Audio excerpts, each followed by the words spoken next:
gente abrir mais uma vez a palavra de Deus, para trazer para a nossa reflexão nesta noite. O texto que se encontra no Evangelho de Jesus Cristo segundo Lucas, capítulo de número 7, versículos de 1 a 10. Evangelho do nosso Senhor e Salvador Jesus Cristo, segundo escreveu Lucas, capítulo 7, versículos de 1 a 10. Diz assim a palavra de Deus. Tendo Jesus concluído todas as suas palavras dirigidas ao povo, entrou em Cafarnaum. E o servo de um centurião, a quem este muito estimava, estava doente quase à morte. Tendo ouvido falar a respeito de Jesus, enviou-lhe alguns anciãos dos judeus, pedindo-lhe que viesse curar o seu servo. Estes, chegando-se a Jesus com instância, lhe suplicaram, dizendo: Ele é digno de que lhe faça isto, porque é amigo do nosso povo, e ele mesmo nos edificou a sinagoga. Então Jesus foi com eles, e já perto da casa o centurião enviou-lhe amigos para lhe dizer: Senhor, não te incomodes, porque não sou digno de que entres em minha casa. Por isso eu mesmo não me julguei digno de ter contigo. Porém manda com uma palavra e o meu rapaz será curado. Porque também eu sou homem sujeito à autoridade, e tenho soldados às minhas ordens. E digo a este, vai, e ele vai. E a outro, vem, e ele vem. E ao meu servo, faze isto, e ele o faz. Ouvidas estas palavras, admirou-se Jesus dele, e voltando-se para o povo que o acompanhava, disse: Afirmo-vos que nem mesmo em Israel achei fé como esta. E voltando para casa os que foram enviados, encontraram curado o servo. Deus amado, Deus bondoso, obrigado, Deus, porque mais uma vez nesse dia nós podemos abrir a Tua palavra, nós podemos ler a Tua palavra, nós podemos refletir na Tua palavra. E posto a Deus, que é a Tua palavra que se encontra aberta diante dos nossos olhos, derrama, Senhor, misericórdia sobre a vida do Teu servo na transmissão da Tua verdade. E esta mesma misericórdia encontre também o Teu povo reunido em torno desta verdade. E que, ó Pai, todos nós possamos, nesta noite, ser alimentados e transformados pelo poder da Tua palavra. Nós oramos no nome de Jesus. Amém. Queridos, quem de nós não possuiu alguém que nos servisse de modelo, de exemplo? Certamente você e eu já tivemos muitas pessoas que passaram pelas nossas vidas, em que, num momento ou no outro, desejamos ser como estas pessoas. E é interessante que essa relação de imitação é algo que o próprio Deus propõe a nós. É desejo de Deus que nós sejamos semelhantes a Cristo, que sejamos imitadores de Cristo. E isso permeia a palavra de Deus em todas as suas páginas. Nós podemos olhar para a vida dos grandes servos de Deus e, de uma maneira especial, do apóstolo Paulo. Paulo viveu todo o seu ministério tendo um objetivo maior, que era ser semelhante a Cristo. E no seu esforço e na sua luta e na sua busca de ser igual a Cristo, então ele tinha plena convicção de que ele fazia isso com todo o seu empenho, com todo o seu esforço, e havia nesse esforço algo que o melhorara a cada instante, ele se tornava cada dia melhor, cada dia mais santo e menos pecador, e ao ponto de, já no final da sua vida, ele recomendar à igreja que fossem imitadores dele, assim como ele era de Cristo. Nós olhamos para os grandes personagens da Bíblia e muitas vezes desejamos ser homens como o rei Davi, homem de oração, homem segundo o coração de Deus. Desejamos fazer grandes coisas como Moisés, ser chamado para uma missão grandiosa como Noé, termos a perseverança e a confiança em Deus como teve José, ter fé como Ruth. Certo que esses anseios estão no nosso coração e são legítimos. Mas nesta noite eu quero falar de um homem que provavelmente nem era crente, um judeu prosélito, que aparece nessa narrativa do texto de Lucas. E esse texto nos chama a atenção pelos feitos de Jesus, e tudo o que Jesus faz nos chama muito a atenção, mas nesta noite eu queria olhar para o exemplo do centurião. E a partir da análise do que essa porção da palavra de Deus fala sobre este homem, possamos refletir acerca de um exemplo a ser seguido.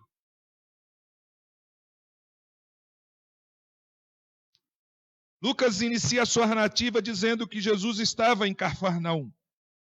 E assim que ele entra em Cafarnaum, então um servo de um centurião o procura. O centurião envia pessoas para estar com Jesus porque o seu servo estava doente. Era preciso que alguém interviesse para que a vida daquele servo não fosse ceifada. Eu preciso entender o que era um centurião, para poder compreender a grandeza dessa narrativa. Centurião era um oficial do exército romano. O exército romano era dividido em 3 partes, normalmente. A primeira parte era a centúria, composta de 100 soldados, e sobre esses, então, comandava o centurião. Um grupo de 6 centúrias formava, então, uma coortes, 600 soldados. E 10 coortes formavam, então, uma legião, ou seja, 6.000 soldados. E uma característica comum dos centuriões é que eles eram quem lidava de uma maneira mais direta com o povo. E, via de regra, não era benquisto pelo povo e não tinha nenhum prazer em agradar o povo. Mas esse centurião não era assim. O texto começa nos mostrando que ele estava com um servo doente. E havia no coração desse homem uma preocupação com a vida desse servo, porque ele estava doente, quase à morte. E esta preocupação, então, o motiva a tomar uma atitude que normalmente um centurião não tomaria, que é buscar o auxílio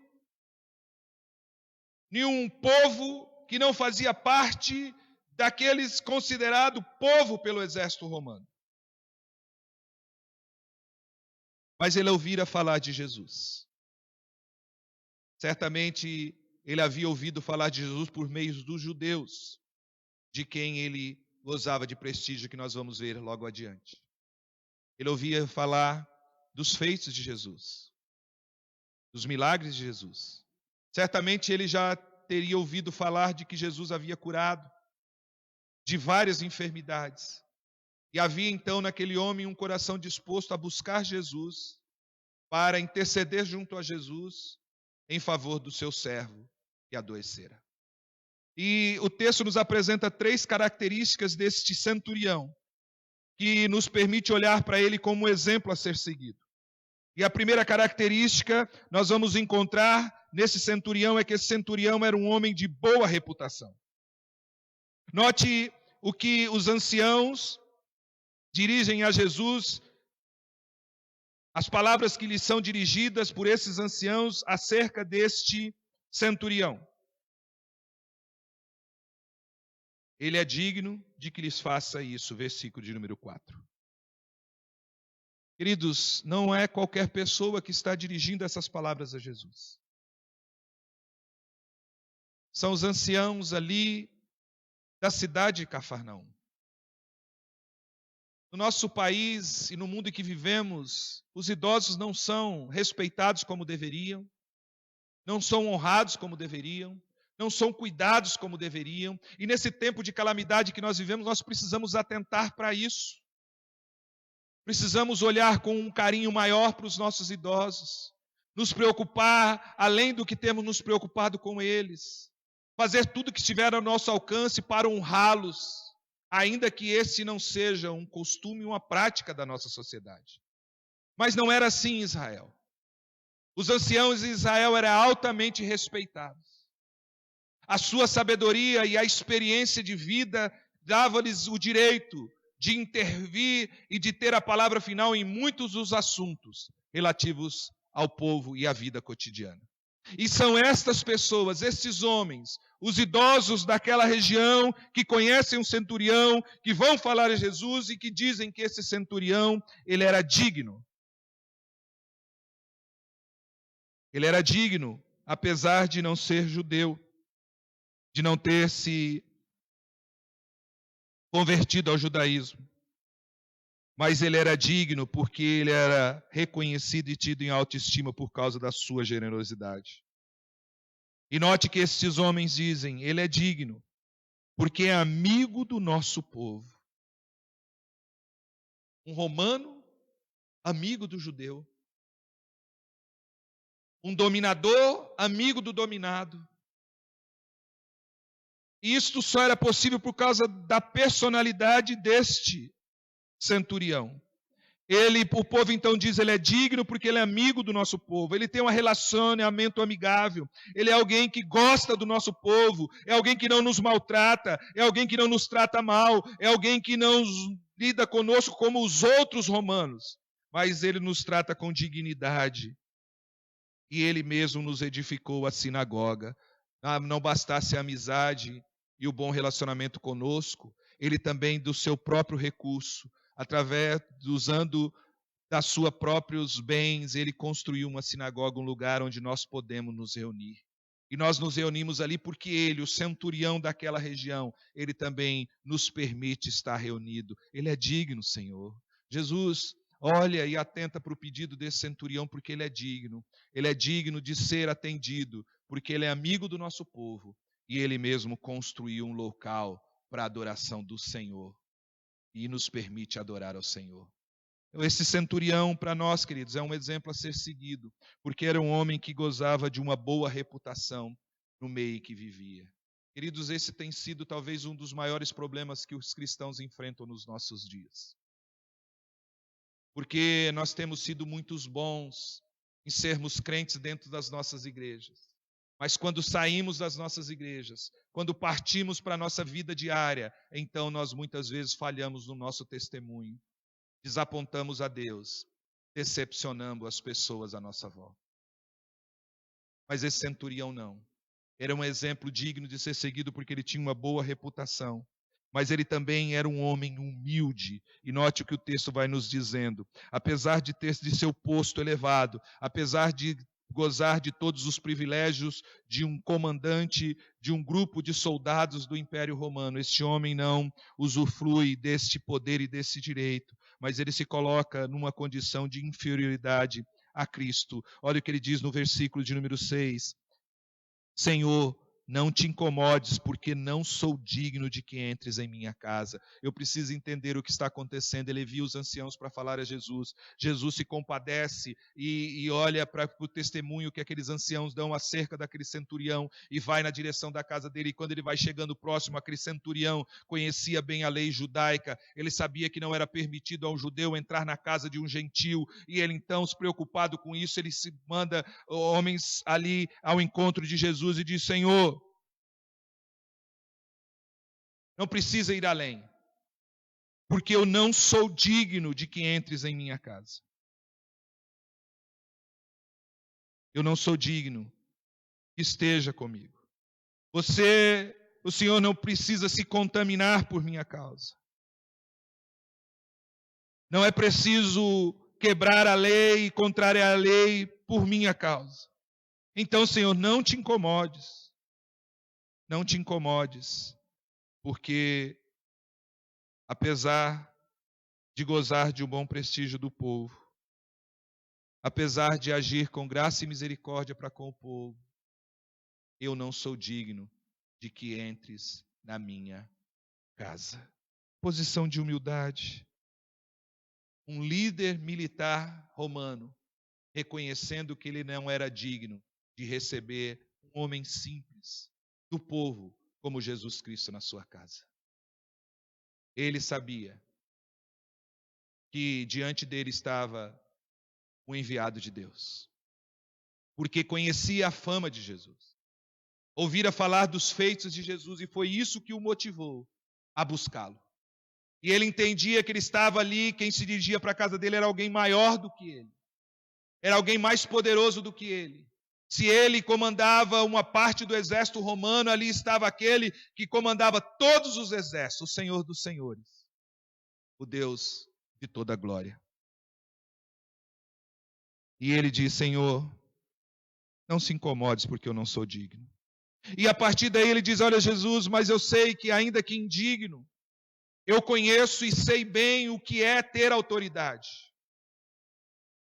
Porque quando eu digo a um soldado meu, vai, ele vai. Quando eu digo a um servo meu, faz, ele faz. E eu creio que o Senhor também possui autoridade, há em ti toda autoridade. E que não é preciso que o Senhor esteja em lugar algum para que a tua palavra se cumpra. Então, Senhor, atenta para a indignidade desse centurião, mas não deixe de atender ao meu pedido em favor da vida do meu servo. Esse centurião é um bom exemplo para mim e para você, meu querido, porque era um homem humilde. Quantas vezes nós somos tomados pela arrogância, pela soberba, achamos que somos mais do que verdadeiramente somos. Às vezes nós agimos assim no nosso ambiente de trabalho, com relação às pessoas que estão numa posição hierárquica abaixo da nossa. Às vezes tratamos as pessoas de uma condição inferior, de maneira inadequada, como se fôssemos algo melhor do que elas.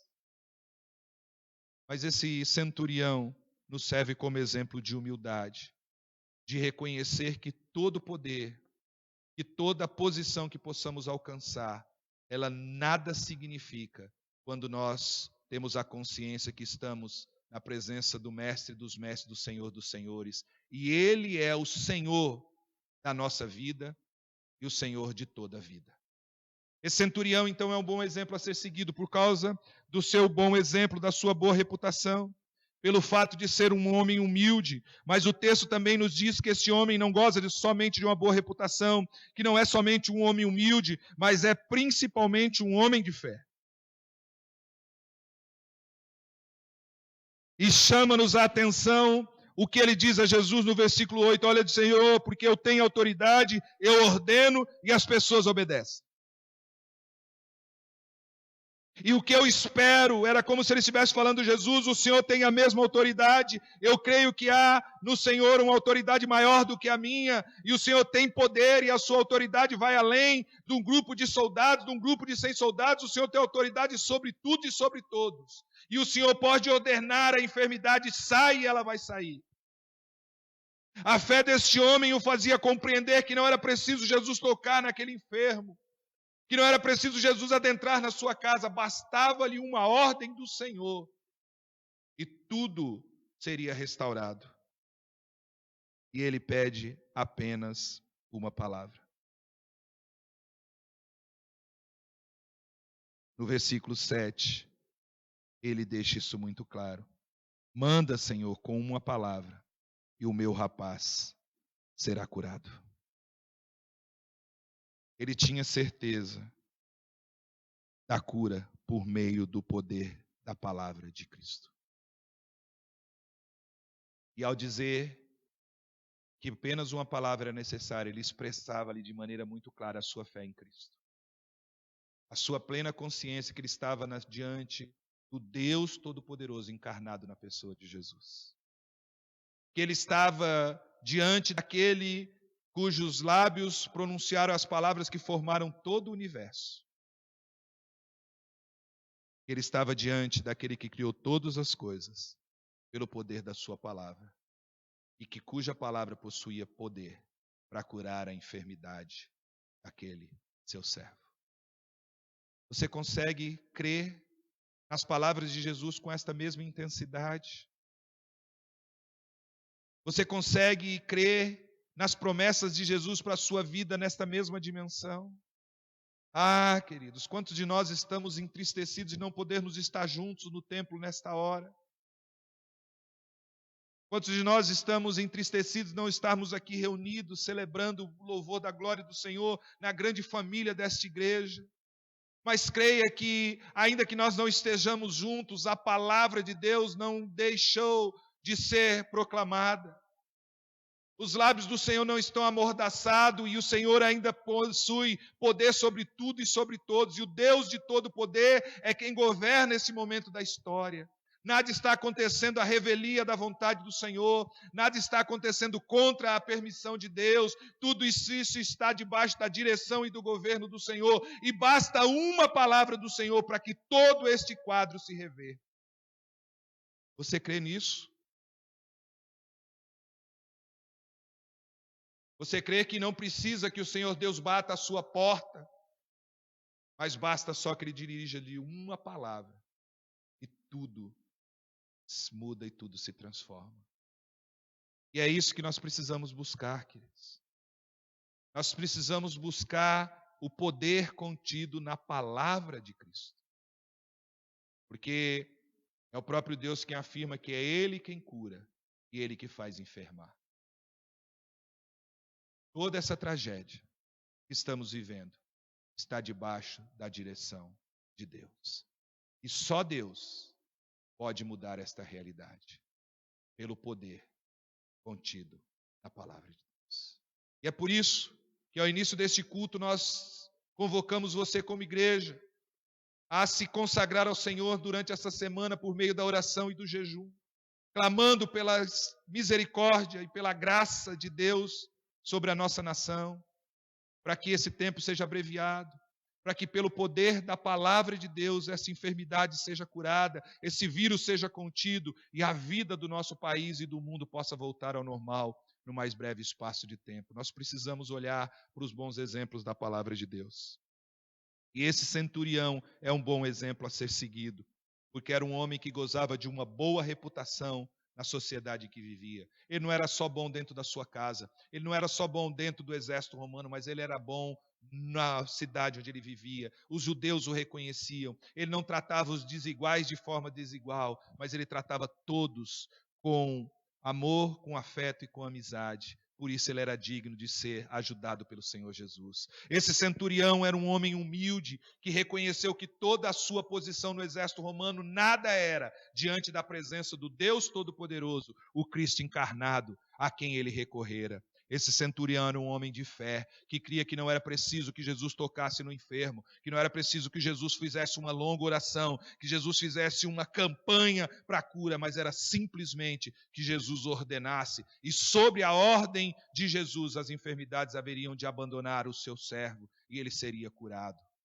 Nós precisamos olhar para esse bom exemplo desse centurião e pautarmos a nossa vida de acordo com ela. Sejamos como esse centurião. Busquemos dar bom testemunho onde quer que estejamos. Vivermos de forma digna para que a nossa reputação seja a melhor possível, não importa a posição que ocupemos. Precisamos olhar para esse centurião e aprender com ele que devemos ser humildes todo o tempo e reconhecer que nada somos e tudo que somos, o somos por causa da pessoa bendita de Cristo. Precisamos, queridos, crer no poder da palavra de Deus. Essa palavra que está aberta diante dos nossos olhos. Essa palavra que eu e você temos acesso todos os dias. Essa palavra que restaura, essa palavra que transforma, esta palavra que Paulo afirma ser o poder de Deus para a salvação de todo aquele que crê. Este poder está na palavra. A minha palavra não tem poder, as ações da igreja não têm poder, os discursos longos, por mais bonitos que sejam, não têm poder, mas a palavra de Cristo tem poder para mudar toda e qualquer situação. Que nunca duvidemos do poder desta palavra. Palavra que criou o mundo e que através dela tudo veio a existir. Palavra que curou o servo do centurião. Palavra que ressuscitou mortos. Palavra que ainda possui o mesmo poder. Palavra que ainda hoje cura enfermos. Palavra que ainda hoje tem poder para ressuscitar mortos. Palavra que ainda hoje tem poder para mudar essa realidade do nosso país. Palavra poderosa que cura, liberta, salva e dá vida eterna. Pelo poder dessa palavra, eu e você nascemos de novo. eu e você fomos feitos nova criatura. E é pelo poder dessa palavra que nós podemos crer que o Senhor Jesus pode mudar a realidade do nosso país. E Ele pode fazer isso hoje, pelo poder da sua palavra. Creia nisso, meu amado irmão. Creia nisso, minha irmã. Creia nisso, igreja. E não duvide um só instante do poder da palavra de Cristo. Que Deus nos abençoe. Nós vamos, em continuidade ao nosso culto, adorar ao Deus, ainda cantando mais um hino. O hino de número 110, A Vida com Jesus.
Eu quero convidar a todos os irmãos a nos colocarmos de pé onde você se encontra nesse instante.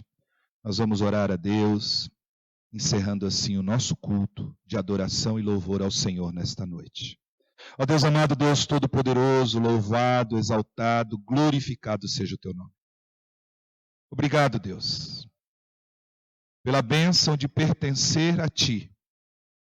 E sabemos, ó Deus, como isso foi possível.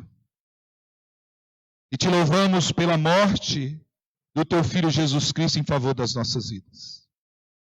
E rogamos, ó Deus, que tu nos permita viver de forma digna do Evangelho para o qual fomos chamados.